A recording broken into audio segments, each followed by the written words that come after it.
Depuis toujours, le handicap a croisé la vie des hommes, que ce soit à la naissance ou au cours de leur vie.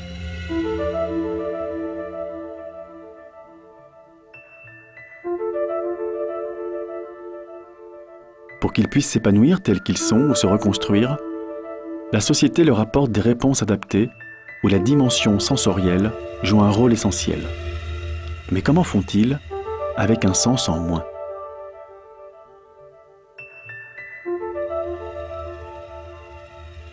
Moi, je perds la vue, donc j'ai vu jusqu'à 30 ans à peu près, même 40 ans à peu près normalement, on va dire. Enfin, bon, je percevais de moins en moins les couleurs, et puis après, bon, maintenant je vois plus du tout, mais j'ai vu, enfin pas tout le Petit Palais, je l'ai vu, mais je l'ai vu sans savoir qu'il y avait tout ce côté-là. Voilà, je ne savais pas. Je me représentais cette partie-là.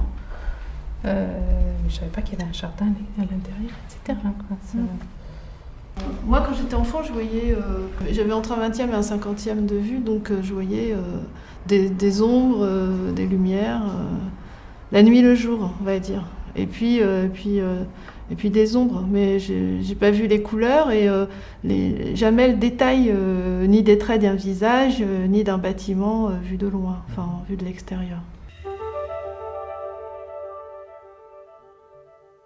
C'est une copie qui a été réalisée du tableau de Claude Monet à la peinture à l'huile. Donc c'est un faux Monet, mais c'est un vrai tableau qui est peint à la façon de Monet. Alors j'ai juste demandé au copiste, donc la personne qui a travaillé, c'est quelqu'un qui est spécialisé dans les copies de tableaux d'impressionnistes, il travaille beaucoup au musée d'Orsay, d'exagérer un petit peu la touche de peinture pour que tactilement vous la ressentiez mieux. Alors comme genre de peinture, c'est quoi ? Ça doit être un paysage. Voilà, c'est un paysage. En bas, vous avez l'eau qui monte à peu près jusqu'à la moitié du tableau.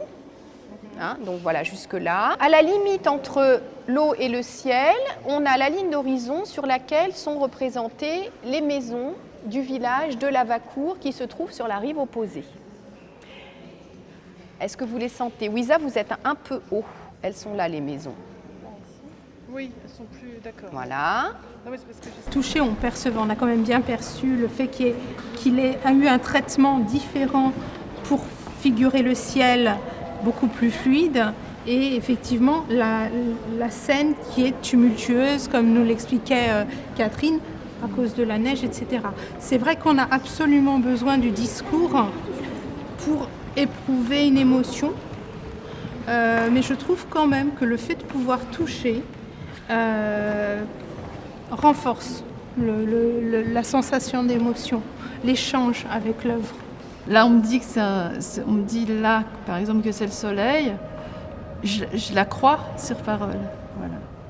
Mais c'est pas possible de le dire parce que c'est pas un trait continu, c'est des petites touches.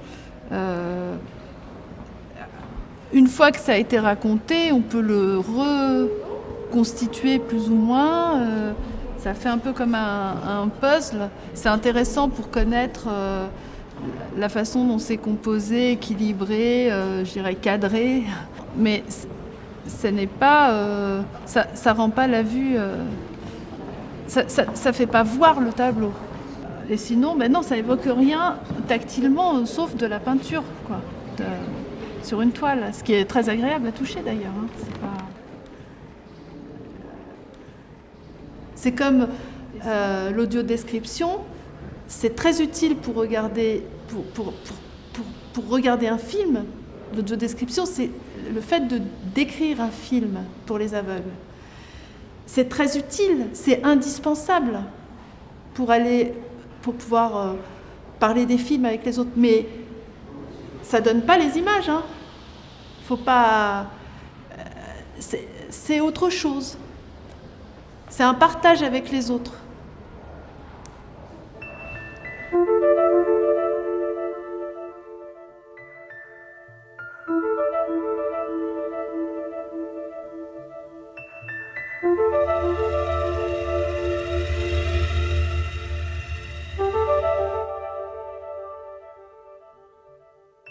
Ça représente une femme qui est de dos par rapport à nous, qui est occupée à balayer une pièce dans laquelle donc vous vous trouvez là en la touchant avec les mains. D'accord, donc là on est, Donc, on est sur le sol. Une Voilà. fenêtre et demie, Donc il y a le sol. le sol, Si vous touchez le sol, qu'est-ce que vous remarquez au niveau du toucher? qu'il y en a un au milieu, encerclé par un, enfin il y a des Voilà, il y a un motifs motif de carrés, qui est de traité carrés. en 2 niveaux de relief. Je ne sais Voilà. pas si vous le sentez. Oui, Alors avec deux ça carrés. reproduit les 2 couleurs du carrelage, le blanc et le noir. Donc On les est en parties. alternance. Voilà, ça Oui, représente- oui, les ça, motifs on sont le des sent. carrés. D'accord. Alors ensuite les murs. Vous remarquez qu'ils sont légèrement grenus. Oui. Effectivement, ils C'est étaient du crépi. recouverts de chaux. Donc là, on a mis du crépi. Ensuite, les fenêtres. Alors elles sont petits carreaux. Alors, ce sont des fenêtres très hautes. Hein. Vous voyez, elles Ouais. montent jusqu'en haut de la pièce. Est-ce que les verres sont, les fenêtres sont de couleur ou c'est Non, transparent? non, c'est transparent. Et à l'extérieur, on aperçoit le haut des arbres et le ciel bleu avec quelques nuages. Voilà. Et donc, la pièce, elle est éclairée par ces fenêtres. Cette maquette qui correspond tout à fait à l'univers de ce tableau puisque c'est un tableau très réaliste, du coup c'est possible de faire une maquette en 3 dimensions qui est tout à fait facile à appréhender quand on n'y voit pas. Et ensuite, l'aplat avec les perspectives était complètement compréhensible. J'ai beaucoup plus l'impression de connaître ce tableau que celui de Monet précédemment. Parce que ce sont des choses très concrètes et en plus qui ont été données en 3 dimensions, c'est-à-dire en volume, l'emplacement précis des choses, le toucher et le climat du tableau. Le climat du tableau qui est vraiment reconstitué. Et là, je sais ce que j'en pense. Enfin, je veux dire que c'est pas ce que j'en pense, que j'en ressens. On a une porte ouverte sur une cuisine. Donc pour essayer de se mettre dans l'ambiance du tableau, on a imaginé une espèce d'illustration olfactive de ce tableau. Qu'est-ce que ça pourrait bien sentir? Donc on est dans la Hollande du XVIIe siècle et je vais vous proposer quelques senteurs qui évoquent le monde de ce tableau. Agréable ou pas? Il y a les deux. Hein, parce que les odeurs, vous savez, vous devez y être particulièrement sensible. Au bout d'un moment, on n'arrive plus à rien sentir. Donc, il faut travailler sur les contrastes olfactifs. Voilà. Ça, je vous présente une odeur qui est assez forte. Hein. Je ne sais pas si vous l'avez reconnue, même sans la mettre sous le nez. Ça apporte une ambiance, une atmosphère en fait. Ouais, dans cette expérience-là, c'est-à-dire qu'effectivement, je me suis bien figuré cette personne en train de balayer les odeurs de cire, les odeurs de fromage entremêlés avec la cannelle, tous ces goûts effectivement contrastés, mais qui peuvent composer une ambiance et une atmosphère. Donc là, on a, je dirais, ouais, j'ai une espèce ouais, le terme que j'utilise, c'est théâtralisation, parce qu'on est carrément arrivé dans le tableau. On découvre l'œuvre, on repart avec. On sait approprier l'œuvre, vraiment. Je crois que voilà, on en a fait le tour, on a vu le contexte, on a vu un certain nombre de choses, et elle nous reste, moi je dirais, gravée, peut-être mieux qu'une personne qui voit.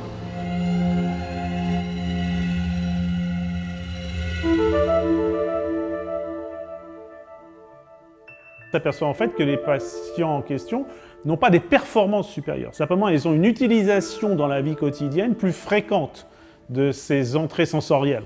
Vous n'avez pas une ouïe plus fine parce que vous êtes aveugle. Par contre, le sujet qui est aveugle aura tendance à plus utiliser son ouïe, mais d'un point de vue analytique, ce sera la même. Il est toujours dépendant de son oreille, mais simplement son oreille sera utilisée très régulièrement, notamment dans l'équilibration. Vous prenez un aveugle qui déambule en ville, il a besoin de son oreille en termes de prévention parce que c'est grâce à ça qu'il va reconnaître une présence près de lui, quelque chose qui se rapproche, un objet, une voiture, etc. Chose auxquelles nous on ne fait pas attention parce qu'on privilégie beaucoup la vision. Et à cause de ça, c'est bien connu que chez l'être humain, l'olfaction est devenu un sens mineur parce qu'on ne l'utilise pas au quotidien. Je pense que si on était resté chasseur, il est possible que les hommes préhistoriques avec une utilisation de l'olfaction supérieure à la nôtre. Et l'olfaction n'est plus un sens déterminant, en tout cas vital, dans notre vie quotidienne.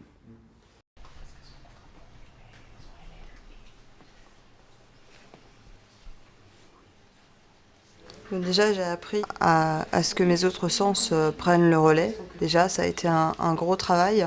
Parce qu'effectivement, quand on a la vue, on a l'impression qu'il y a quasiment que ce sens-là. On est énormément dans le visuel.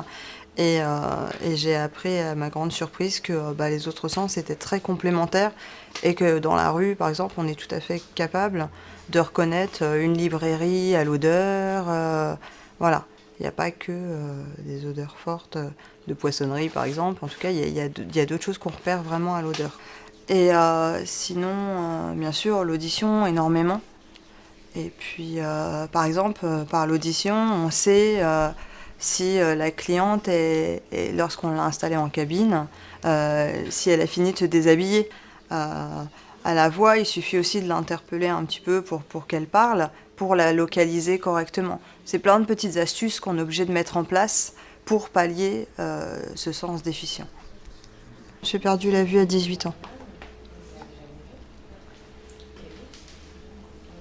C'était on va dire une section expérimentale un petit peu, puisqu'on m'avait contacté pour voir si c'était possible de faire passer un CAP à des personnes non-voyantes. Donc voilà, c'est un challenge qu'on m'a proposé, qui m'a intéressée, et voilà, je me suis lancée sur ce projet. Et la réussite a été totale sur l'examen, puisqu'elles ont toutes réussi. Et donc on a renouvelé l'expérience cette année, donc c'est la 2e session cette année. Voilà. Détendez un peu, regardez, comme ça. Voilà. Qu'elles travaillent éventuellement voyantes et non-voyantes ensemble, c'est intéressant, parce que pour le ressenti, et puis en même temps, ça les guide aussi. On a eu de très bons échanges, même au moment des examens et tout. D'autres classes, alors comment ça s'est passé, tel sujet, au moment des révisions aussi, voilà. Donc il y a vraiment un échange, on est vraiment intégrés. Dans le cadre du CAP cette année, j'ai effectué un stage en entreprise. Tout de suite, je me présente en tant que stagiaire, nouvelle et déficiente visuelle, donc qu'elle ne s'inquiète pas. Si parfois elle me voit toucher un petit peu les murs ou tâtonner un peu pour prendre mes repères, il n'y a pas de souci, quoi. Et honnêtement, ça se passe très bien. Le fait que la clientèle sache qu'elle est non-voyante, ça exonère la clientèle de cette problème d'apparaître dévêtu devant quelqu'un avec toujours l'impression d'être jugé. Voilà, cet obstacle est complètement éliminé. Que ça lui apportait, déjà, c'est de voir que je prenais vraiment les gens, j'étais bien à l'écoute des gens. Et ça c'est vraiment quelque chose qui l'intéresse. Et puis après, on a bien abordé le handicap et le fait que ça puisse faire peur aux clients, à certains clients. Mais en fait, c'est un travail d'équipe. Ça se fait avec mes collègues, avec le gérant, et donc on présente tout de suite mon handicap aux personnes. J'ai trouvé son parcours remarquable, et il est vrai qu'au niveau sensoriel, c'est très intéressant d'être avec Stéphanie, parce que elle a une approche au niveau du travail sur le corps, c'est vraiment un travail de profondeur. On sent, elle ressent le corps, en fin de compte, de sa patiente, de sa cliente. Côté vraiment bien-être et considérer la personne, c'est vraiment ce qui m'intéresse. Et c'est pour ça que mon handicap est aussi un atout dans ces moments-là, parce que par cette complémentarité des autres sens, il y a des choses que je perçois qui passent, qui échappent à d'autres, par exemple. D'avoir une personne comme Stéphanie qui en a perdu un et qui en a développé d'autres, on se rend compte que finalement tous, nous pouvons faire des progressions sur des sens que l'on a moins développés. Et ça permet de faire un petit peu un rééquilibrage. C'est ce que j'ai appris à titre personnel. C'est sympa pour le film. C'est tombé ? Il a tellement serré la danse, il veut pas revenir. Le pauvre, il comprend rien, en plus, on est en gros là. Oui, vous allez voir, en fait, c'est d'abord Sylvie qui peut commencer. Hein. Donc vous avez décorché la tête et du cou, et vous allez On va dire, vous allez me donner le nom des principaux muscles en commençant par le haut de la tête. Le frontal. Voilà, descendez maintenant au niveau des yeux. Faites tout le tour des yeux. Voilà, vous sentez ce muscle qui fait tout le tour. L'orbiculaire des yeux. Parfait. Maintenant, vous descendez au niveau des ailes du nez. Ici, à ce niveau-là. Ici, là, et là. D'avoir un visage sous la main, c'est déjà beaucoup plus facile pour nous, pour s'imaginer où sont les muscles. En tout cas pour moi qui n'ai jamais vu, c'est beaucoup plus facile d'avoir une approche en touchant un écorché que d'avoir un schéma sous la main.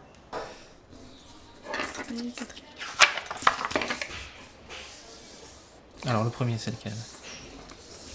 Vous parlez de celui-là, là? Là, il est tout démonté. Voilà, ce qu'il vous reste à faire, c'est tout remettre. Bravo. Quel talent. Sylvie. Ah voilà. Tu l'as écouté? Moi, je suis incapable de remonter ça. C'est quoi?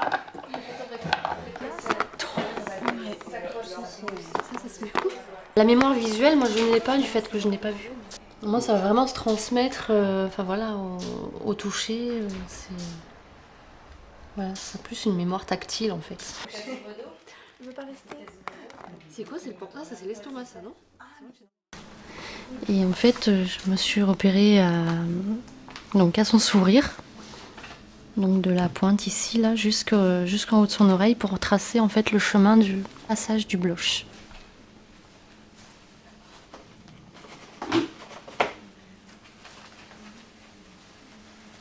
Sylvie, vous avez appliqué un fard maintenant, des fards sur les paupières. Vous avez choisi quelle harmonie? Le marron. Oui. Donc un marron clair et un marron un peu plus foncé. Oui. En fait, j'ai pris les couleurs de ses yeux. D'accord. Je lui ai demandé la couleur de ses yeux. Elle m'a dit que c'était marron, donc j'ai préféré ne pas trop, aller au plus simple pour moi. La couleur, pour moi, c'est complètement, c'est abstrait en fait. Je me représente pas du tout ce que c'est que le violet, le vert. Comme l'expliquait Madame Pérec tout à l'heure, c'est vraiment, c'est associé avec. C'est des mots en fait qui sont associés, soit avec la nature, soit avec la couleur du ciel. On apprend, nous aussi, en tant qu'enseignants, à changer notre pédagogie et peut-être à donner plus d'explications orales et moins utiliser le visuel. Toutes les synchronisations, tous les gestes, il faut qu'on mette en place des mécanismes de façon parce que tout est une question de mémoire. Elles ne reproduisent pas comme les élèves voyantes. Il faut qu'elles comprennent pourquoi elles le font pour le mémoriser. Si elles ne comprennent pas, elles ne peuvent pas le refaire bien. Donc c'est inversement. Ouais, ça va aller. Par contre, il faut en rajouter sur les pommettes. Ouais, là. Un petit peu ici, ouais. La vue fait perdre en efficacité. Parce que la vue, on est distrait par ce qui se passe, par un bruit, on regarde, on voit quelqu'un bouger, ça attire l'attention. Et pendant ces temps-là, on perd le fil de l'écoute. Et du coup, on n'est plus à l'écoute, tandis qu'elles, elles n'ont que l'écoute. Et ça leur donne une capacité de comprendre, d'apprendre. Et tous les mots, je pense, ont un sens, doivent avoir un sens pour elles, puisqu'elles doivent l'utiliser ensuite pour appliquer un geste ou pour faire quelque chose, ou pour expliquer. Donc c'est énorme. C'est énorme. Donc je me sers maintenant, éventuellement, de temps en temps, quand j'ai une élève un peu récalcitrante, qui a du mal à se concentrer, de lui faire fermer les yeux, d'écouter la voix et d'écouter. Et je pense qu'à ce moment-là, elle entend et elle comprend, parce qu'elles ont eu beaucoup moins d'heures de cours que l'ensemble des élèves de l'école, et elles font beaucoup mieux que l'ensemble des élèves de l'école. Donc c'est étonnant.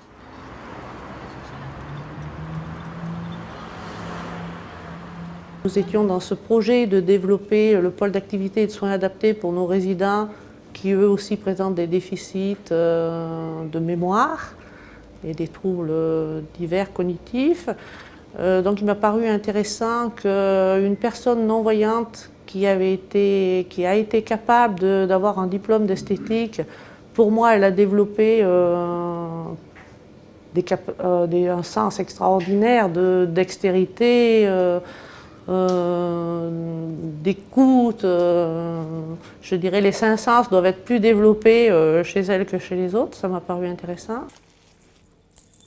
À vous, je vous masse les mains aujourd'hui. Un petit massage. On regardera ça bouge, installez-vous là. Je vous mets un petit peu de produit désinfectant. Oh les jolies bagues. J'aime beaucoup les bijoux moi.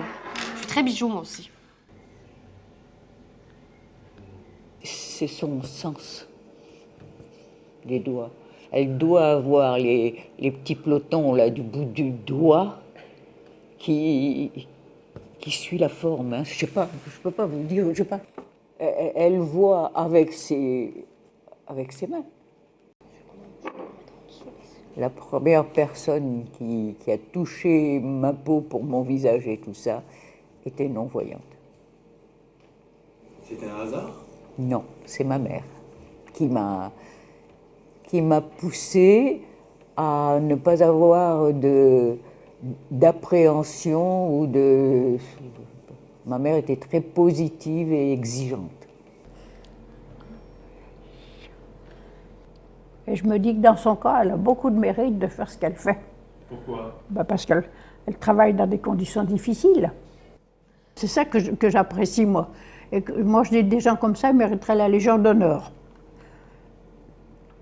On m'a dit, mais comment elle peut faire, surtout pour épiler le visage ou... oui, il y a une réticence de la part même de certains membres de l'équipe. Ils ont dit, elle fait faire de l'esthétique à quelqu'un qui est non-voyant, qui arrive accompagné d'un chien. Bon, Mme Brochet, elle a plein d'idées, mais où c'est qu'elle allait nous chercher celle-là, quoi. Mais je crois qu'il faut être ouvert justement à développer, à accueillir le monde de l'handicap, mais à l'accueillir de façon positive. C'est pas je t'accueille pas parce que tu es handicapé, c'est je t'accueille parce que tu as d'autres possibilités et d'autres sens que moi j'ai pas développés. Beaucoup d'entreprises préfèrent payer une amende que d'embaucher une personne handicapée.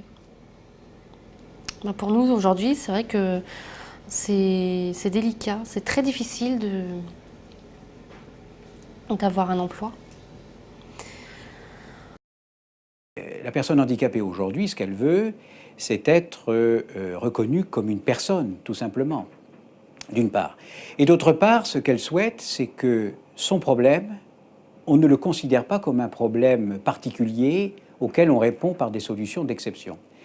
Ce qu'elle souhaite, c'est que l'on acquiert le réflexe handicap à l'école, dans la construction, dans la vie citoyenne et dans l'emploi. Et ça, c'est un très gros progrès à réaliser qui ne l'est pas encore vraiment. Et je pense qu'au nombre des handicaps, le handicap auditif est celui qui, aujourd'hui, devrait accentuer notre mobilisation. Il n'y trouve pas tout à fait son compte. C'est un handicap particulier. C'est un handicap très, très isolant, très enfermant.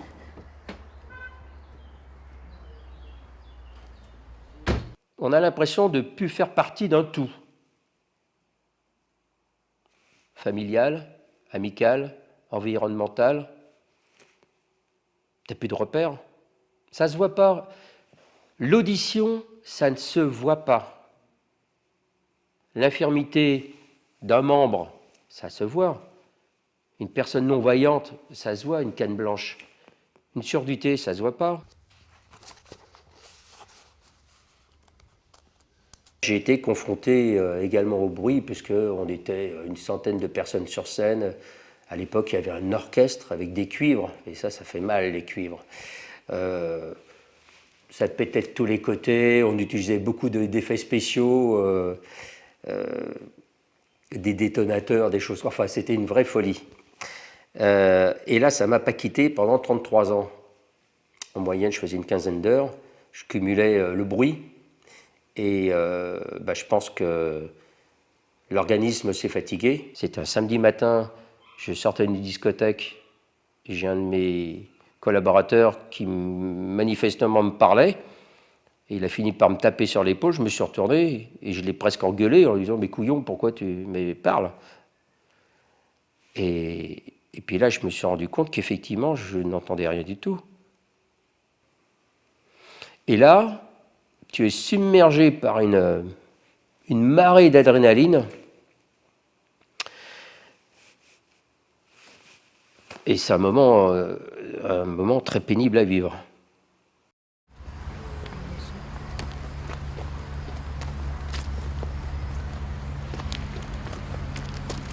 Je me sens inutile dans le travail.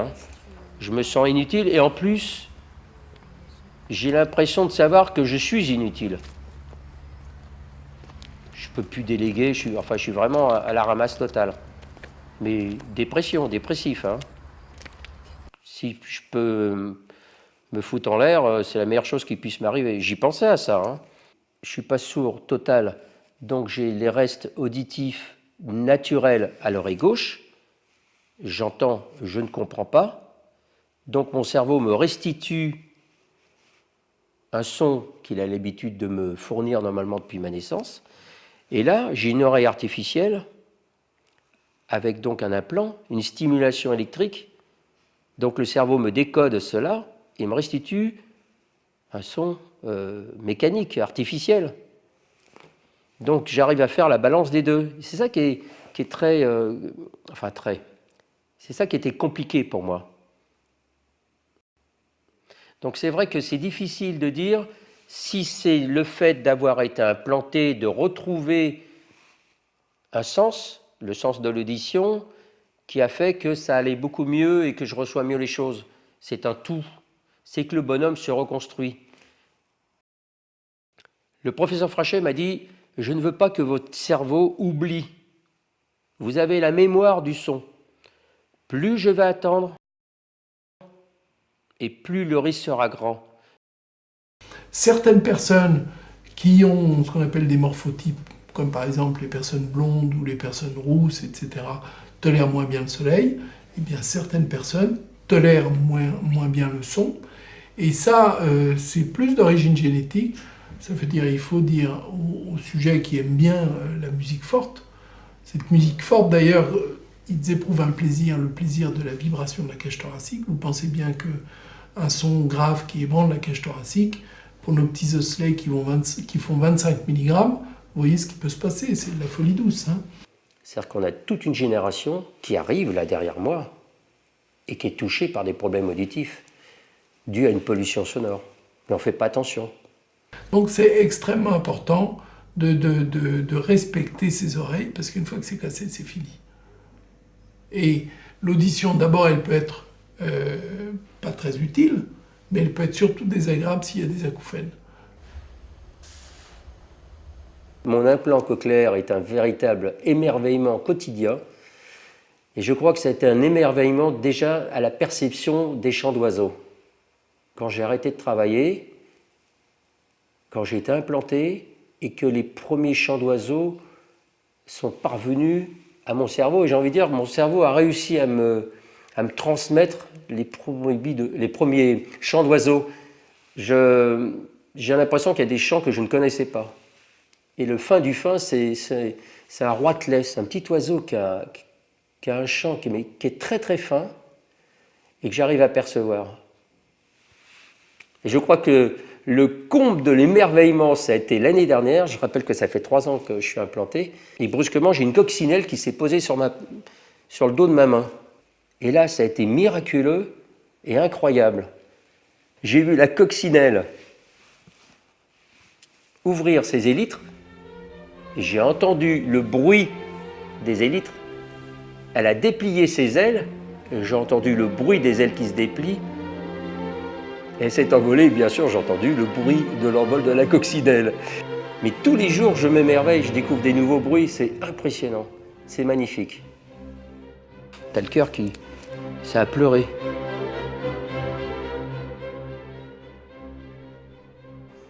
Je dis c'est incroyable dans le propos, mais l'implantation m'a appris l'écoute.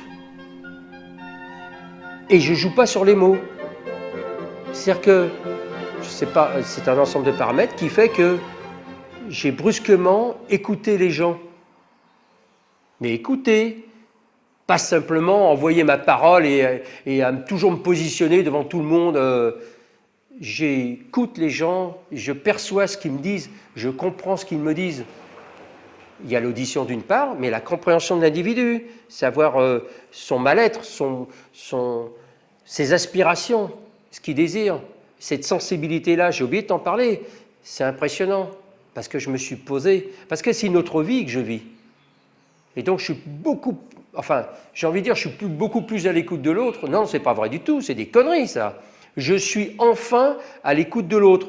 Je suis arrivé à un stade de ma vie, de ma maturité d'homme, d'une sagesse qui est due à l'expérience de la vie, de ce traumatisme qui fait que j'entends ce que vous êtes en train de me dire, j'entends ce que vous ne me dites pas, mais ce que vous avez tellement envie de me dire et que vous avez là, là et là.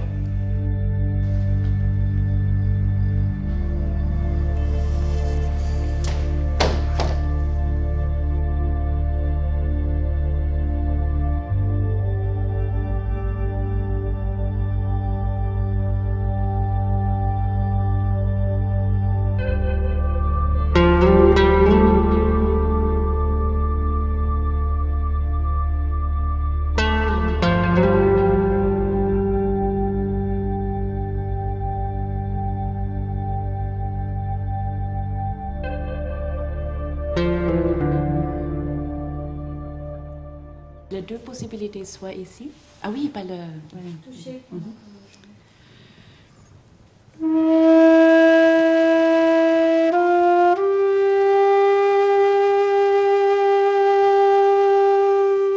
Très peu. Hein. Le son uniquement ne fait pas toute la musique. C'est des choses qu'on évacue. En concert, on ressent énormément de vibrations et on ne s'en rend pas compte. On voit aussi des musiciens interpréter, et ça aussi c'est important dans l'approche de la musique. Enfin, il y a une ambiance, il y a d'autres perceptions que uniquement par les oreilles. Voilà. La musique ne s'écoute pas que par les oreilles, et ça c'est grâce aussi aux personnes sourdes que l'on change notre approche de la musique. Et c'est quelque chose qui nous permet de mieux faire comprendre la musique à tous les publics. Les personnes s'assoient sur une chaise sur laquelle on a placé une enceinte qui vibre énormément et donc qui va donner une sorte de vibration à toute la chaise.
Non, c'est seulement sur les petits os.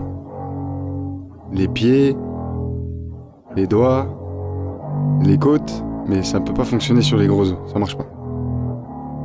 Sur l'os du crâne, ça fonctionne pas. Là oui, là ça peut fonctionner. Au niveau de la trachée également. Et la colonne vertébrale, ce sont de petits os, donc c'est bon. Alors, cette chaise, entre guillemets, peut être utile pour les entendants. Leur permettre de comprendre comment les personnes sourdes perçoivent les sons. Les entendants s'asseyant, comprendront comment ça fonctionne chez les personnes sourdes, la perception du son. Moi, évidemment, j'en ai l'habitude.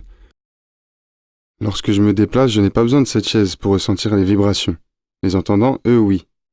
Et cette chaise leur permet de ressentir ces vibrations. Admettons que je sois appareillé, ou que je sois entendant, entre guillemets, je percevrai le monde comme les entendants.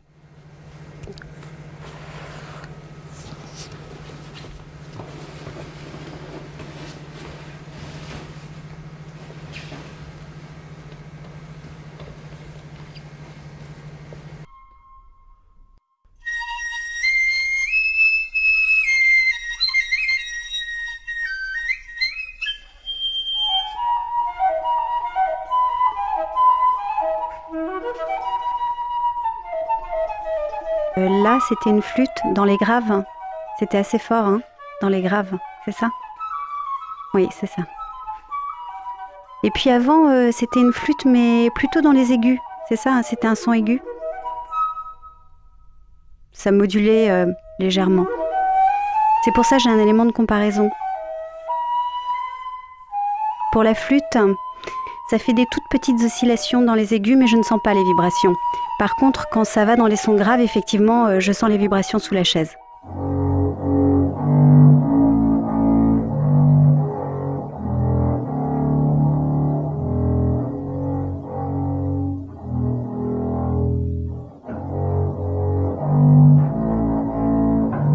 C'est une contrebasse? C'est ça, c'est une contrebasse là? Surprenant.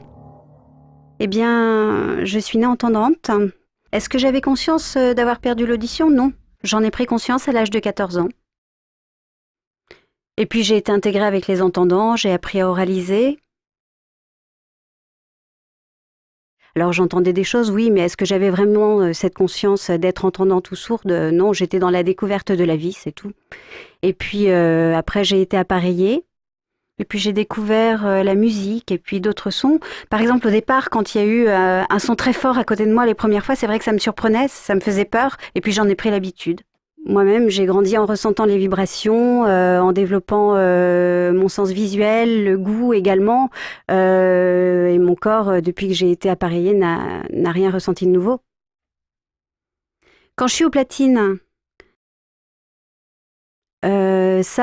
pour moi, c'est facile parce que toutes les barrettes sur la table, ça, c'est visuel, et puis du coup, j'apprends petit à petit en découvrant, et puis j'ai développé ça, je l'ai assimilé, voilà, tout simplement. Dans la musique, il y a plusieurs choses. Il y a le rythme, la puissance, évidemment, sonore, les différentes modulations que cela fait.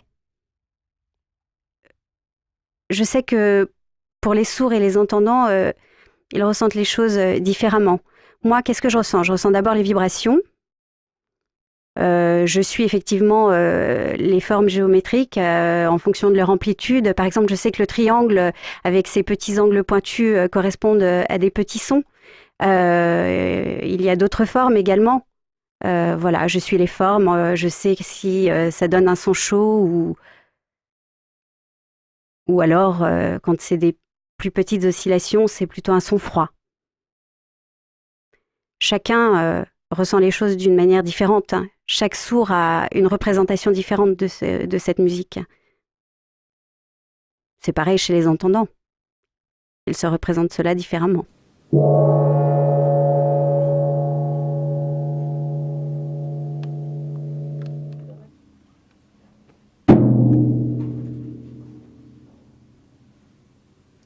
Eh, elle est bien cette vibration. Oui, celle juste avant. Celle-là, là, regarde. Là, tu vois, ça diminue.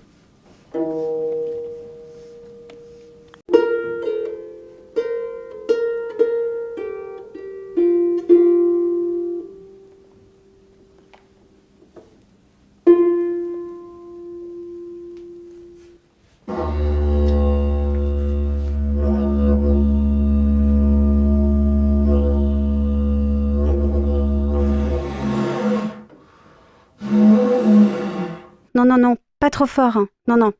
Il faut plutôt que tu modules légèrement. Hein. Va doucement. Ouais. Doucement.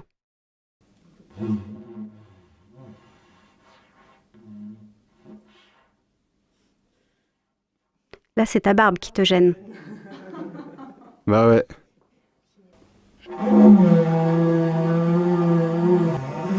Voilà. Oui. Il y a des vibrations. Et également le visuel. J'ai besoin des deux. Par exemple, une moto qui passe. Je vois la moto. Et je ressens également les vibrations. Et donc j'associe les vibrations ressenties au visuel. Donc je vois à quoi ça correspond. J'ai toujours besoin d'associer les deux. Et le visuel et les vibrations. Voilà, le mouvement. Quelqu'un qui marche, une porte qui claque. Des gens qui se croisent, un avion. Voilà. Il faut qu'il y ait du mouvement. S'il n'y a pas de mouvement, moi je m'ennuie. J'aime lorsque ça bouge et qu'il y a du visuel.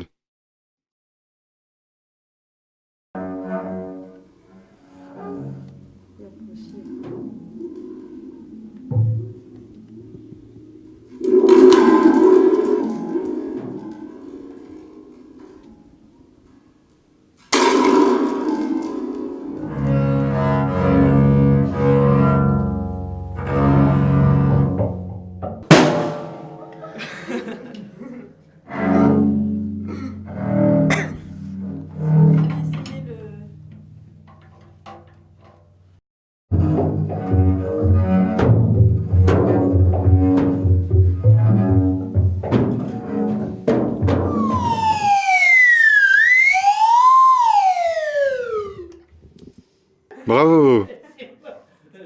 C'est super.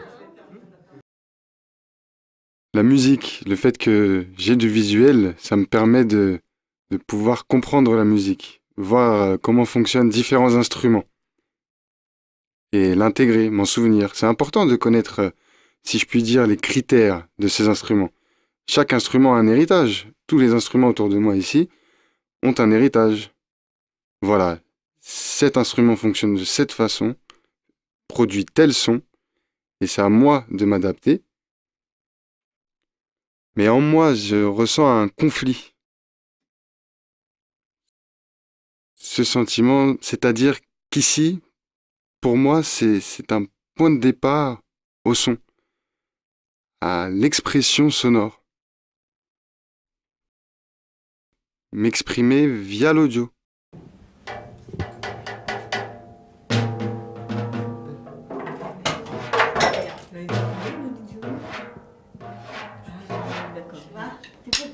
T'es pas obligé de faire.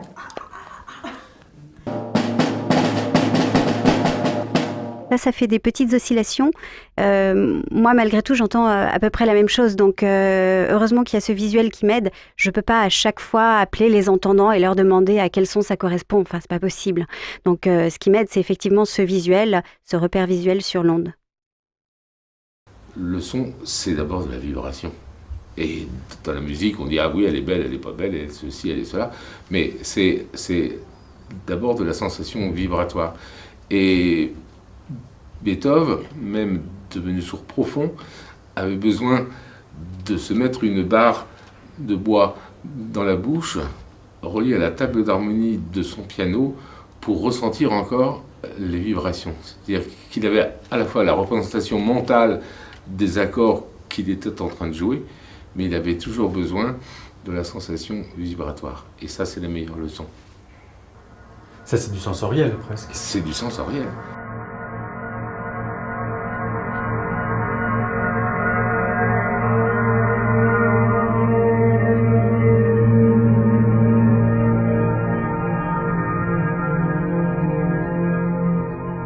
Je dirais que c'est avec modestie que les praticiens qui s'occupent des personnes handicapées sont amenés à leur donner des conseils, parce que très souvent, rien ne connaît mieux son corps qu'une personne handicapée, et nous, très souvent, on ne fait que transmettre des informations que certains nous auraient données par rapport à des techniques, et c'est vrai que certains ont des capacités, ont développé des capacités d'adaptation qui sont quelquefois hallucinantes. Ils arrivent à des performances dont on n'a pas la notion quand on ne s'est pas mis dans leur situation. Et en général, d'ailleurs, les étudiants en médecine qui se destinent à prendre un petit peu l'orientation qu'on a prise ici sur le handicap, la première chose qu'on leur demande, c'est de tester ce que c'est que de rester quelques minutes dans un fauteuil roulant, d'essayer de passer un trottoir, etc. Et souvent, en quelques minutes, ils abandonnent. Bon, le personne handicapée n'a pas le choix, est obligé de réussir. C'est le prix de son intégration. Et quelquefois, en effet, il développe des choses qu'il faut savoir respecter, parce que très souvent, le thérapeute aura l'impression de dire « mais non, il faudrait faire comme ça et comme ça ». Et bon, la personne sait très bien que c'est en effet la solution qu'elle a adoptée, c'est certainement le meilleur compromis. Et une fois le handicap social dépassé d'un certain point, tant qu'il reste le handicap moteur et que la tête marche bien pour ce genre d'activité, on peut dire qu'il n'y a pas de limite pour la personne handicapée motrice pour un certain nombre d'activités. Messieurs, bien bonjour. Depuis le temps, tout va bien? Ah bah alors.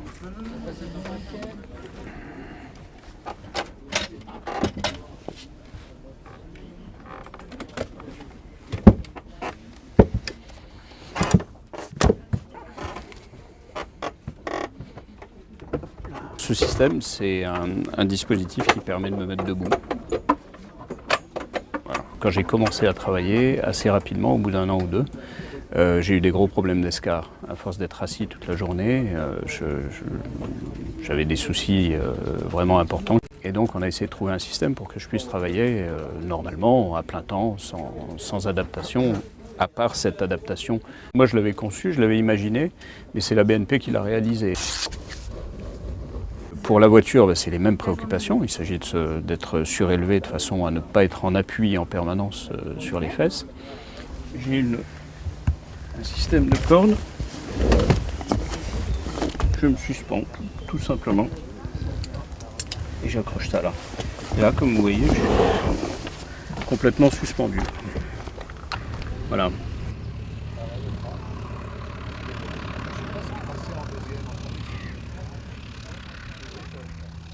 Quand tu te retrouves handicapé, privé de tes jambes, tu es dans une situation où tu te dis, bon, de toute façon, soit je récupère mes jambes, soit je me suicide, c'est simple. Et puis après, bon, on évolue. Et en fait, il y a plusieurs étapes, et il y a 3 étapes marquantes. La première, c'est quand on nage. On se met à nager, on rentre dans une piscine, on est de nouveau dans 3 dimensions, on se déplace librement. Le handicap est entre parenthèses. Il n'y est pas quand il s'agit de rentrer dans l'eau ou d'en sortir, mais une fois dans l'eau, le handicap est entre parenthèses. Le deuxième point de liberté, c'est lorsqu'on se remet à conduire. On est autonome, on dépend de personne, on va où on veut, on a sa voiture. Ça, c'est assez important. Et pour moi, alors pour nous qui avons la chance de piloter, le 3e stade, c'est le fait de voler. C'est pas seulement la satisfaction de retrouver les 3 dimensions en tant que passionné d'aviation, c'est aussi, je crois, quand même un peu un statut social. C'est-à-dire qu'en tant que handicapé, donc vu par les autres principalement sous le prisme du handicap, le fait de se dire, bah oui, bon, ok, je suis handicapé, mais moi je pilote, je m'éclate, je peux me déplacer où je veux en avion, en 3 heures, je suis sur la côte méditerranéenne, ça c'est important. Guillaume, en l'occurrence, m'a dit, est-ce que tu veux venir? Et bien sûr, je bouillais d'impatience de monter avec lui, mais problème, je ne savais pas comment j'allais monter. Je pensais ne pas pouvoir monter. Et j'osais pas lui dire, puisque j'avais une certaine gêne vis-à-vis de lui, en me disant, lui, il y arrive, bon, c'est un peu gênant de dire que moi, je vais y arriver. Et finalement, j'ai craché le morceau, je lui ai dit, non, mais j'ai envie, mais je peux pas monter. Et il m'a regardé avec 2 billes rondes, en me disant, mais comment ça, tu peux pas monter? Regarde, moi, j'ai pas mes jambes, et moi, je monte. Toi, tu as tes jambes, donc maintenant, tu montes. Chez nous, le fauteuil, il est toujours là. C'est un stigmate dont on ne peut pas se débarrasser. Chez Ludo, même sa manière de marcher, même tous ces aspects du handicap chez Ludo disparaissent du fait de son autonomie.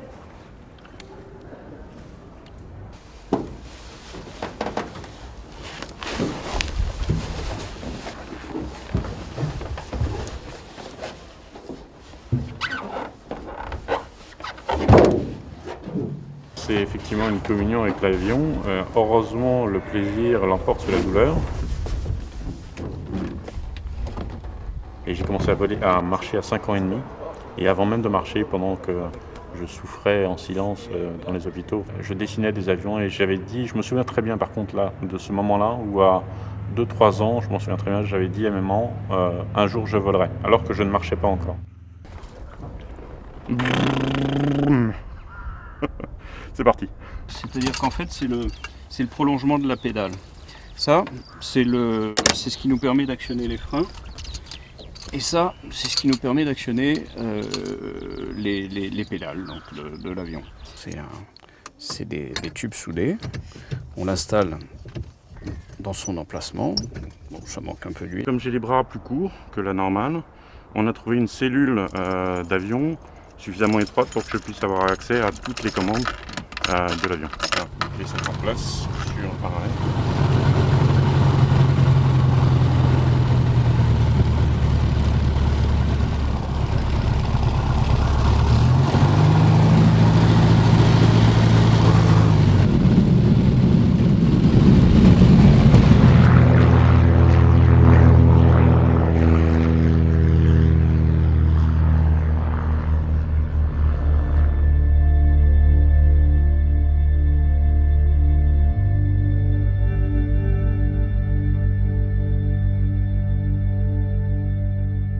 je parle de ma passion de l'aviation avec mes collègues et amis de travail, je sens de prime abord une certaine retenue en me disant mais comment c'est possible, et après j'arrive à leur expliquer, et j'en ai emmené d'ailleurs en baptême de l'air avec moi pour leur faire découvrir et le monde de l'aéronautique et le monde du handicap. Je pense que c'est une richesse pour eux de voir comment des personnes handicapées qui a priori ne sont pas destinées à devenir pilotes réussissent à passer cette barrière et à devenir techniquement très bons et même professionnels aujourd'hui. Le jour où on aura des dispositifs de commande manuelle qui permettront de commander les pédales avec, comme un joystick, hein, avec un mouvement du poignet, à ce moment-là, l'ergonomie du poste de pilotage sera la même que pour un pilote valide. Et à ce moment-là, il n'y a aucune raison qu'un pilote handicapé ne soit pas pilote de multimoteur, et il n'y a pas de raison non plus qu'un pilote handicapé ne soit pas pilote de ligne. La dernière étape à franchir, ce n'est pas un problème technique ni un problème de capacité de la personne à gérer une machine complexe comme un Airbus ou un Boeing. La problématique, c'est de franchir le mur de la perception du handicap, qui est un mur social et qui est un mur vécu aussi bien par la personne handicapée elle-même que par l'extérieur. On oppose souvent les personnes handicapées au regard que les gens leur posent. Ça n'a pas de sens. La personne handicapée est éduquée dans son milieu social à se regarder comme les autres le ou la regardent. Et c'est ça qu'il faut franchir. Une fois qu'on aura franchi ça, je ne vois pas où est le problème. Il faut souffrir pour être beau. Là, je souffre pour mon plaisir. Et heureusement, le plaisir a plus d'importance pour moi que la douleur. Et c'est ce qui me permet de m'envoler, de m'élever, de m'extraire de cette terre. Je laisse mon handicap au sol et je deviens pilote.